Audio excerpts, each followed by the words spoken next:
Hello everybody, I'm Al-Faz Bazatpour, and in continuation of the previous discussions regarding the naming of the coordination compounds, I would like to present the nomenclature of polynuclear and polymeric complexes. Nomenclature of coordination complexes in binuclear complex. When we have a symmetric binuclear complex, we can write the term bis first and then write the name of half of the complex. Same as this binuclear complex, we can name bis pentacarbonyl manganese 0.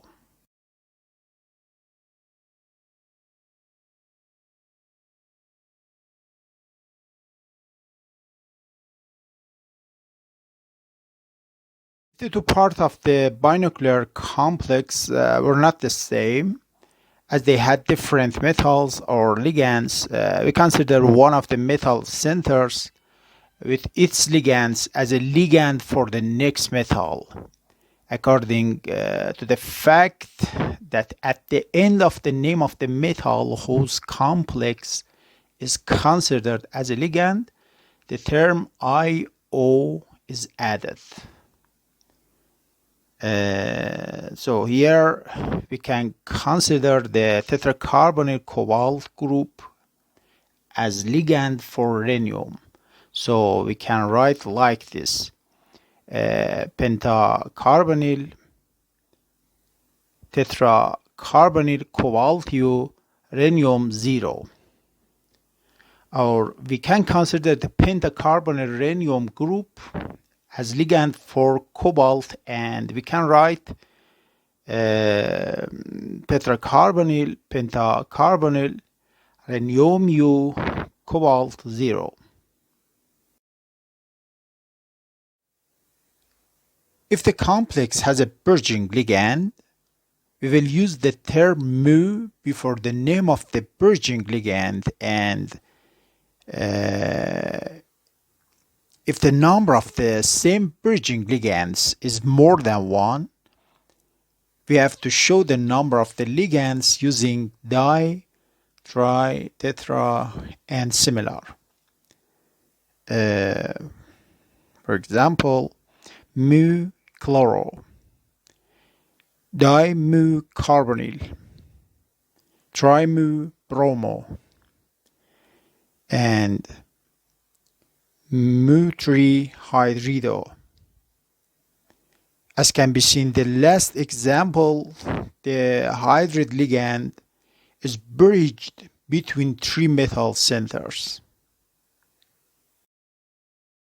Now we have symmetrical binuclear complex with tri-bridging carbonyl. So we can name tri-mu carbonyl bis tri-carbonyl iron 0.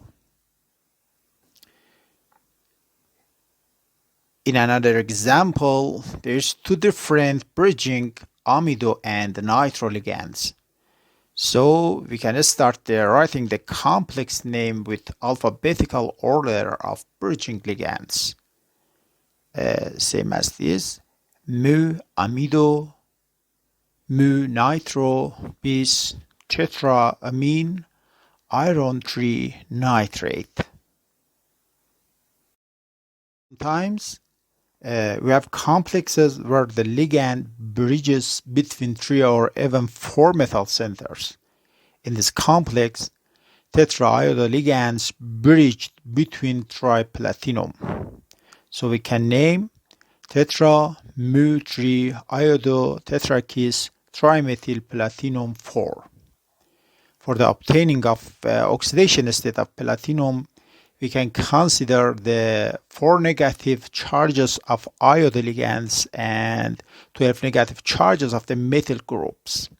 Therefore, because of net 0 charge of the complex, we can consider the 4 positive for platinum oxidation state.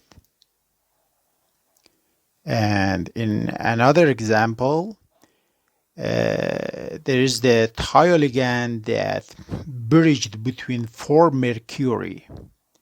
So we can name the complex mu4 thiotetrakis methyl mercury 2 ion.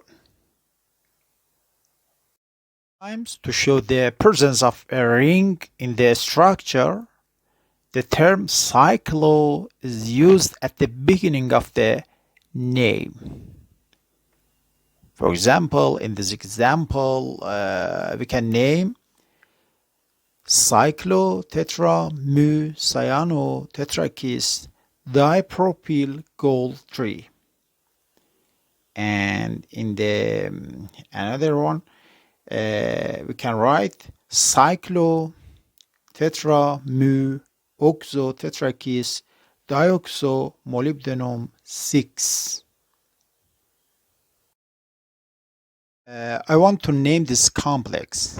We can see the 6 number of bridged acetate and the one of oxoligand that bridged between trichromium, and so we can name hexamu acetate mu 3 oxo trichromium 3, with considering in 6 negative charges of acetate groups and 2 negative charges of oxoligand and 1 positive net charge of complex, we can obtain the 3 positive for oxidation of chromium.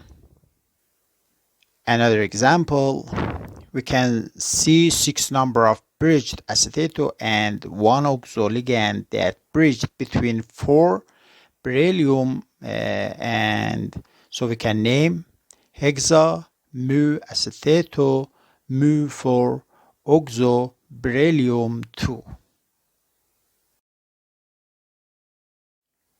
When we have a chain or polymeric structure, we will use the term catena at the beginning of the naming. Same as this complex, we can write cesium catena mu chloro dichloro cuprate 2. Here, because the part of our complex is anionic, we use cuprate instead of copper. Another example, catena di mu chloro palladium 2. I hope that the content of this video has been useful for you. Don't miss my next video on the naming of organometallic coordination complexes. Bye bye.